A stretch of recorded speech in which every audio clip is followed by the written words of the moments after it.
All right, so are you ready to dive into this? We got a listener request, and Yeah. it's all about protecting your energy. Oh, cool. So shielding yourself from, get this, low vibrations. Oh, interesting. Yeah.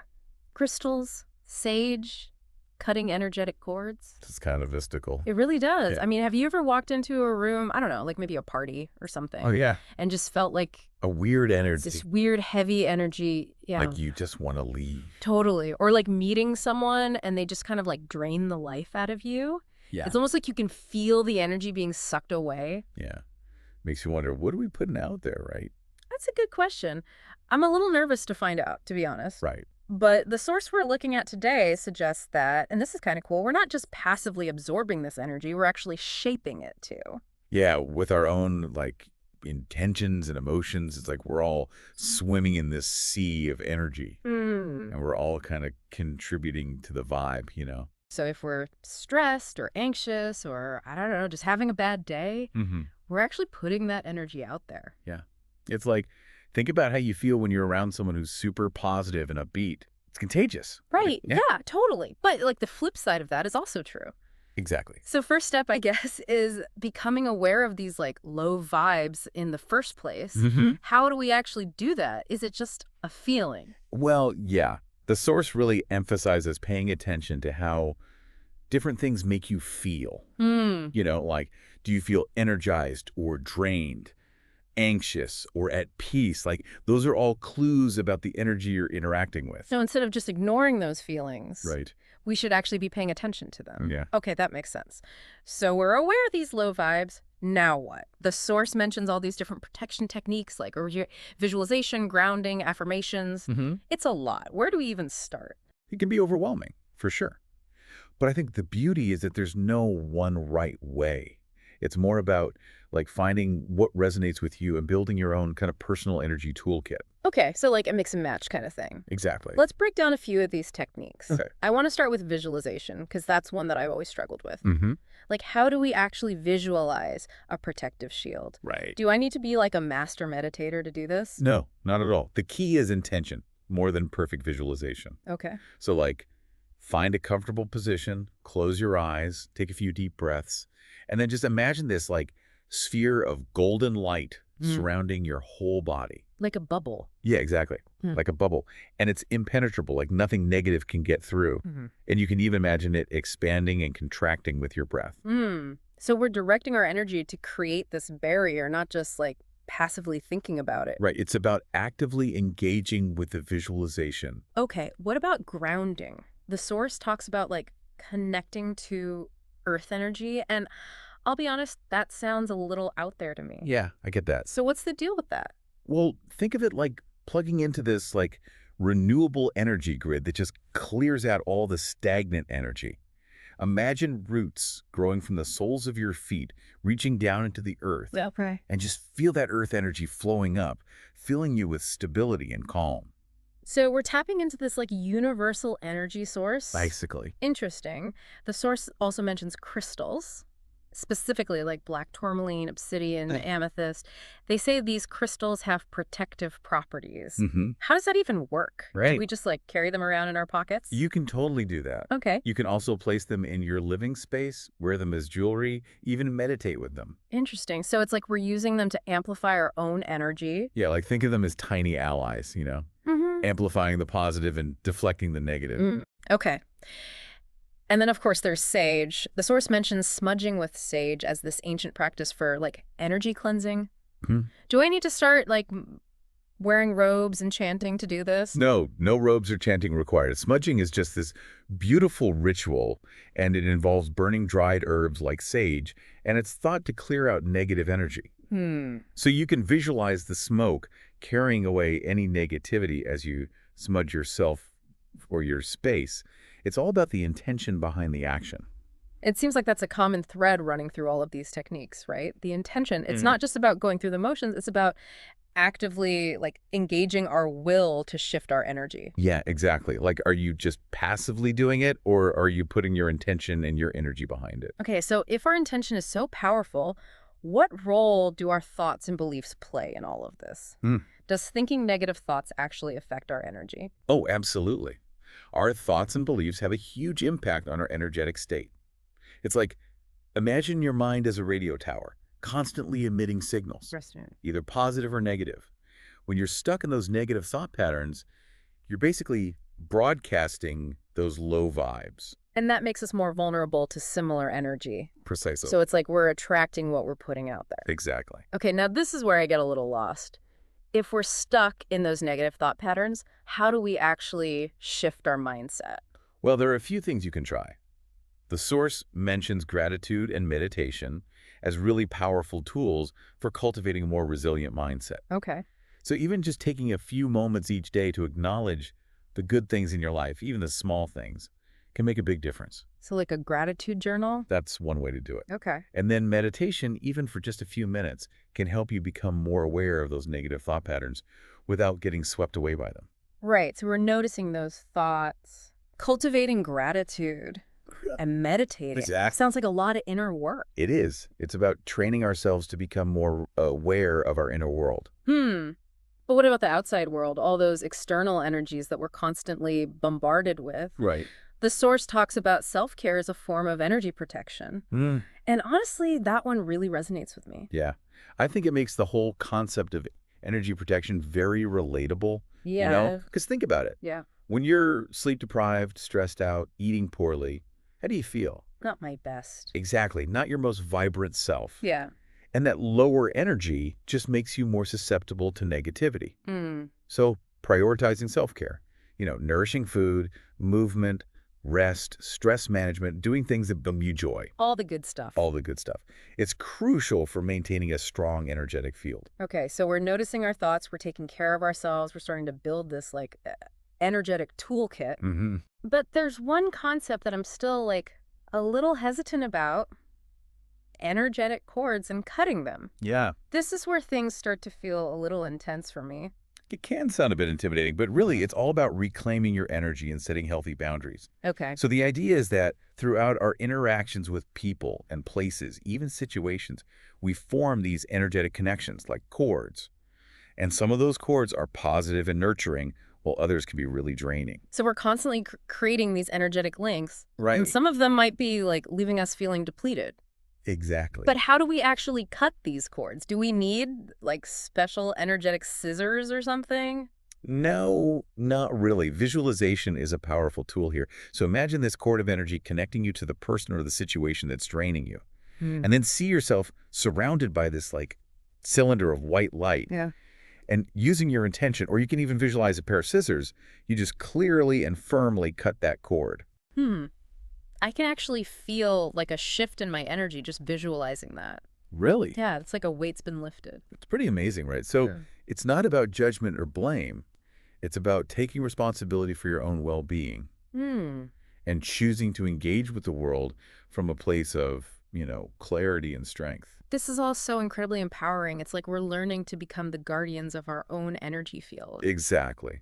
And that's just the beginning. There's so much more to explore. In the next part of our deep dive, we'll be delving into even more advanced techniques for energy protection and how we can actually become sources of positive energy in the world. I can't wait. I know, me too. Until then, stay tuned. Welcome back. We covered so much ground last time. We did. Energy toolkit, low vibes, even cutting those energetic cords. It's a lot. Oh, right? But hopefully you're starting to see how much control we really have over our own energy. Yeah, for sure.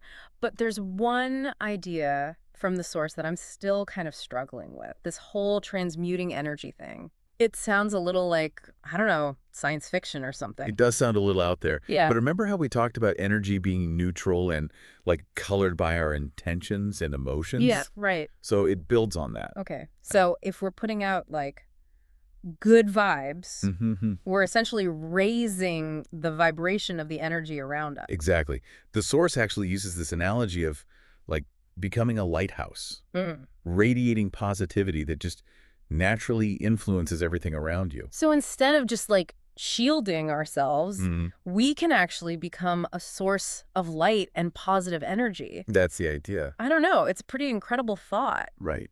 But it also sounds like a lot of responsibility. It is. Think about it. You walk into a room that feels tense and heavy, but instead of getting sucked into that energy, right, you you hold this sense of peace and compassion within yourself, Okay. and that can actually shift the energy of the entire room. Really? I mean, I'm not sure I quite buy that. I get it. It's not about, like, forcing anything. Hmm. It's more about this, like, natural ripple effect of high vibrations. Okay. You know, those people who just, like, light up a room when they walk in? Oh, yeah, totally. They're emanating that warmth and positivity. It's contagious. Okay, I can kind of see that, but what if, like, I'm having a bad day? Am I just, like, accidentally spreading low vibes? That's where discernment comes in, and, like, self-awareness. Okay. It's not about being perfect or, pretending everything's fine all the time. Right. It's about being honest with yourself about where you're at Mm-hmm. and, like, making conscious choices about how you engage with the world. So if I'm feeling, like, drained or low energy, it's Mhm. better to just, like, take some space for myself. Exactly. It's about honoring your own needs So, and knowing when to recharge. okay, that makes sense. But, like, all of this still feels very intangible. Yeah. How do we know if any of this is actually working? Well, it ultimately comes down to your own experience. Mm. So notice how you feel when you practice these techniques. Mm-hmm. Pay attention to the shifts in your energy, your mood, even your interactions with others. So it's about, like, trusting our intuition. Exactly. If Yeah. something feels resonant and supportive, keep exploring it. And if something feels off, just let it go. Okay. The source also talks about the importance of, like, inner silence for this kind of energy work. Mm-hmm. I can see how creating space for silence would help us, like, connect with that inner knowing. Right. But let's be honest, it's hard to find silence in our busy, noisy world. So delay. Even a few minutes of conscious breathing or, like, just sitting in stillness can make a huge difference. Maybe set a timer on your phone for a few mini breaks throughout the day. Okay, I can try that. Yeah. But what about those times when we're, like, out in the world, Mm-hmm. surrounded by all those, like, energetic influences? Right. Well, that's where those techniques we talked about become so valuable. Visualization, grounding, affirmations, those can all be done discreetly, even in a crowded room. So if I'm feeling, like, overwhelmed at a party, Mm-hmm. I can just imagine myself in that golden bubble of light. Exactly. Or take a few moments to focus on your breath. Bring your attention to the feeling of your feet on the ground. Okay. It's about finding little ways to reconnect with your center. Okay, so I'm starting to feel like I can actually handle those energetic crowds now. Good. But speaking of challenging situations, Mm-hmm. the source also talks about discernment, especially when it comes to, like, relationships that consistently drain our energy. Right. So it's about recognizing our own needs Mm-hmm. and setting those healthy boundaries. Exactly. Sometimes that might mean, like, limiting contact with certain people. Okay. Or finding new ways to interact that feel more, like, energetically balanced. So we're not obligated to just, like, absorb other people's energy. No, not at all. You always have the right to, like, renegotiate those energetic contracts. Yeah. To shift the dynamic, or even to walk away if something no longer feels aligned. This is incredible. It's so empowering. But speaking of taking care of ourselves, the source also talks about the connection between, like, self-care and energy protection. Mm-hmm. It's super important. Yeah, why is that? Well, our physical, emotional, and mental well-being directly impacts our energetic state. Mm. When we neglect ourselves, we just become way more vulnerable to those low vibrations and energetic depletion. So it's not just about meditating and visualizing. Right. It's also about taking care of our, like, basic needs. Exactly. Nourishing food, exercise, sleep, managing stress, it's all connected. This reminds me, the source also mentioned breath work as, like, a simple but powerful technique for instant energy protection. Oh yeah, that's a good one. Yeah. They suggest a simple breathing exercise. You inhale deeply through your nose for a count of 4. Good. Hold for 4, then exhale slowly through your mouth for a count of 8. Okay, want to try it together? Sure. Okay. So close your eyes if you feel comfortable. Mm-hmm. Bring your attention to your breath. Now inhale deeply through your nose for a count of 4. Hold for 4. And exhale slowly through your mouth for a count of 8. Repeat that a few times. And imagine you're inhaling pure protective light and exhaling any stress or negativity. Wow, I already feel more relaxed. It's pretty amazing. That's a good one. It is. It's great to have in your back pocket for those moments when you need a quick energy boost. Yeah. Okay, so we've covered breath work, self-care, discernment, even to becoming a lighthouse of positive energy. I know. Is there anything else? There is one more concept they talk about, Okay. working with the chakra system. Oh, okay. Chakras. I have heard of them. Yeah. But to be honest, I don't really know what they are. Okay, so think of chakras as these energy centers located along your spine. Mm-hmm. Each one governs different aspects of our physical, emotional, and spiritual well-being. So they're like energetic control panels. That's a great way to put it. There are 7 main chakras: root, sacral, solar plexus, heart, throat, third eye, and crown. Mm. And when our chakras are balanced and aligned, we just naturally have stronger energy protection and a higher overall vibration. I'm picturing these like spinning wheels of light. Perfect visualization. The source suggests a simple chakra balancing technique. Starting at the root chakra, just visualize each chakra as a spinning wheel of light, becoming brighter and clearer with each breath. And we do this for all 7 chakras. Yes, starting at the base of the spine and moving upwards. Okay. Imagine each chakra becoming more vibrant and aligned, allowing energy to flow freely through your whole system. I can already feel a shift in my energy just thinking about it. It's powerful stuff, isn't it? This is incredible. It is. And the more we explore these concepts, the more we realize how interconnected we are, Yeah. both within ourselves and with the world around us. This has been such an amazing deep dive so far. It has. We've covered so much. I know, right? From basic protection techniques to becoming beacons of light, even balancing our chakras. And there's still more to come. I know. In the final part of our exploration, we're going to talk about how to, navigate challenging energetic situations and the ultimate goal of transmuting negativity into light. I can't wait. Me too. Until next time, keep shining bright, everyone. Okay, so we're back for the final part of our deep dive into energy protection, and wow, we've been through a lot. We have, right. Lots to unpack. I'm feeling pretty energized, actually. Right. But before we wrap up, there's one more thing from the source that I really want to explore. Okay, what's that? It's this whole idea of the ethics of energy work. Oh, interesting. Yeah. I hadn't really thought about that before, but it makes sense. It does, right. It's Yeah. not something we always talk about. Right, exactly. But just because we're learning how to manage and protect our own energy doesn't mean we can just go around imposing our energy on others, right? Exactly. What does the source say about that? The source really emphasizes respecting free will. Okay. You know, we don't get to judge other people's energy or try to fix them with our own. Right. It's not our place to decide what's best for someone else. Exactly. Everyone's on their own journey, right? Exactly. What might look like a low vibration to us could be like a necessary part of someone else's growth. So no unsolicited energy advice. No, definitely not. It's about approaching others with compassion and understanding, you know? Okay, so holding space for compassion is key. But what about those times when, we feel bombarded by negativity? Yeah. Like, what if someone is intentionally trying to, drain our energy? That's where those protection techniques really come in handy. Okay, so we can use our shield, ground ourselves, use those affirmations. Exactly. You have the right to protect your own energy. And sometimes, that means creating distance or setting firm boundaries. It's a good reminder that we're not, doormats in this whole energy game. Definitely not. As we're talking about all of this, I'm noticing that I'm actually becoming more sensitive to the energy around me. Oh, interesting. Is that normal? Or am I just, making things up? That's a great question. Increased sensitivity can actually be a sign that your energetic awareness is expanding. Okay. It means you're tuning in more deeply. But it also probably means that I need to be more careful about my boundaries. Yeah, definitely. And more conscious about where you invest your energy.